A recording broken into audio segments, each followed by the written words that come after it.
Hello, I'm here with my paranormal stories. Tonight we're going to go back to 2017. That's not normally where we do these episodes from. Normally we do these things live. I've got some really good ones that are coming in for this particular series, so we're going to jump back into 2017. This one was sent to me by a viewer. This is scary. I hope I didn't wake anybody up. Yeah, there was a lot of screaming going on there. Okay, here we go. My house has a secret room. I have lived in my house for 4 years now. The house was built in 1963. When I moved in, did a fair amount of renovations, including removing walls to open up the kitchen and living room. It was always my intention to renovate the basement and make it livable. My plan was to finish the basement when my son moved in. He would then pay rent until he could afford to buy his own place. One day, while removing paneling in the basement, I found a hole in the wall that had been covered by a large armoire. I thought it was just a closet, so I put my head and shoulder into the space and yelled out, "Is anyone in there?" Silence. Then I felt around for an outlet switch or a light switch to turn on the light and investigate further. I couldn't find anything. I grabbed my flashlight and shone it through the hole and saw what looked like a dark opening on the other side. Not knowing what was behind the wall, I went to get my stud finder to see if the opening had been framed in.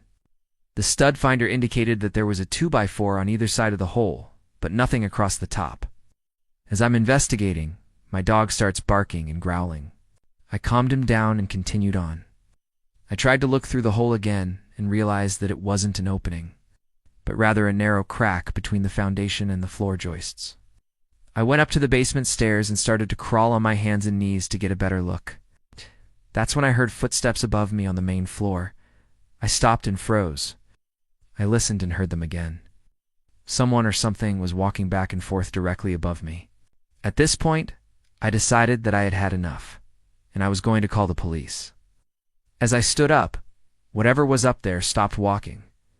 I called the police and explained what had happened. They told me to go ahead and check it out, and they would meet me there in about 10 minutes. I took my flashlight and crawled under the house to try to get a better look at the hole. I couldn't see any way into the space, so I crawled out from under the house and went back up the basement stairs. As I'm standing there, I hear the footsteps again. Now they were closer and they sounded louder. I heard what sounded like whispers. I knew that I didn't want to be under the house anymore. I ran up the basement stairs, called out to the police, and waited. As I'm waiting, I start looking around the basement trying to figure out where the sound was coming from. I started checking all of the doors and windows to make sure that they were locked. And then I noticed that the door that leads to the garage was slightly ajar. I opened it fully and stepped outside. It was then that I noticed that one of the cement blocks that forms the foundation of the house had been dislodged. I walked over to the block and looked underneath. I could see some boards and some insulation. I don't remember why, but I decided to pull the boards away from the foundation. As I did, I saw a very small gap between the foundation and the floor joists. I shone my flashlight into the gap and saw what looked like a dark opening. I couldn't tell if it was a hole or just a shadow. With the police still only 10 minutes away, I went back inside to wait. I sat on the basement steps and tried to calm myself down. I figured that the sound I had heard was just mice or maybe rats. I didn't want to believe that there was someone or something living in the walls of my house, but I couldn't help but wonder. The thought of finding human bones or maybe a dead body kept running through my mind.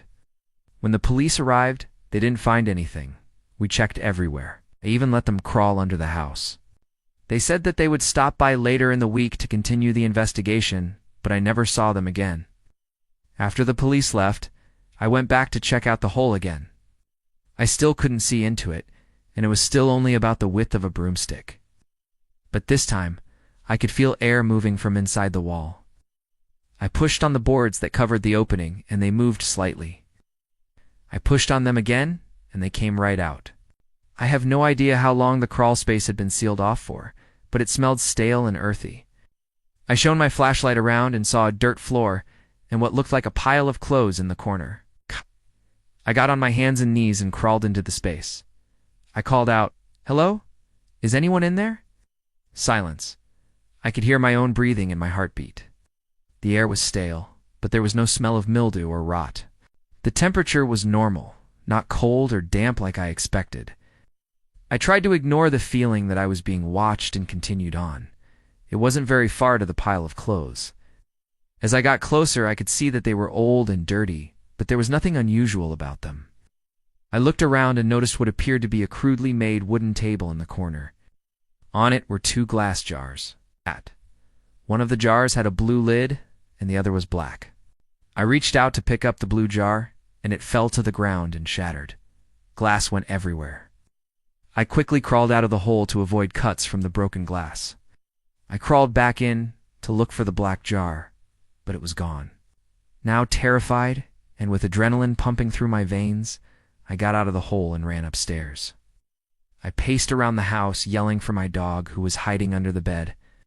I couldn't bring myself to go back into the basement. I called my son and told him to come over immediately. When he arrived, I told him what I had found, and we went down to check it out together. We went back into the basement and into the hole.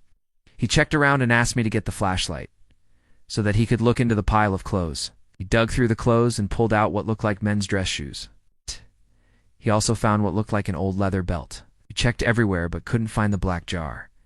I offered my son money to stay and help me clean it all up, but he declined and left. I ended up taking most of the stuff out, but there was so much dirt that I couldn't take it all out.